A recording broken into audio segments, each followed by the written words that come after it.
नमस्कार मंडळी. आज व्हिडिओ बनवण्याचा विषय असा आहे की आज आहे महाशिवरात्र आणि सकाळी आमचे ह्या गोष्टींवरून 2 ते 3 वेळा भांडण झालंय. माझ्या बायकोचं म्हणणं असं आहे की आज महाशिवरात्र आहे, तिच्या मैत्रिणींना त्यांच्या नवऱ्यांनी महादेवाचं दर्शन करून आणलंय आणि तुम्ही आम्हाला घरातच बसून ठेवलंय. आता विषय असा आहे की माझा एक छोटा बेबी आहे आणि एक मुलगी आहे. तर एवढ्या गर्दीमध्ये लाईनमध्ये उभं राहण्यापेक्षा म्हटलं आपण नंतर करूया, आजच असं काय विशेष आहे.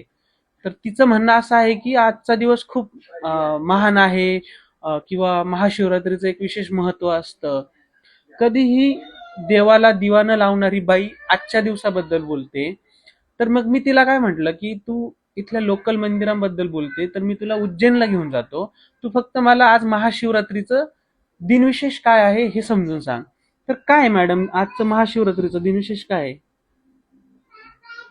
काय आज महाशिवरात्री. महाशिवरात्री नाही, तू काहीतरी म्हणत होती ना, लग्न काय, कोणाचं लग्न झालंय काय? शंकर पार्वतीचं लग्न झालं. तू त्या लग्नाला गेली होती?